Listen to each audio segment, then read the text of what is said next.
கலையாத கல்வியும் குறையாத வயதும்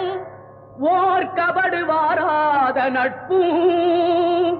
கன்றாத வளமையும் குன்றாத இளமையும் கழுபிணியிலாத உடலும் தலியாத மனமும் அன்பு அகலாத மனைவியும் தவறாத சந்தானமும் தாழாத கீர்த்தியும் மாறாத வார்த்தையும் தடைகள் வாராத கொடையும்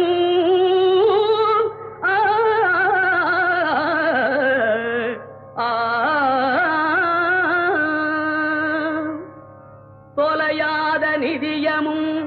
கோணாத கோலும் ஒரு துன்பமில்லாத வாழ்வும் குய்யனின் பாதத்தில் அன்பும்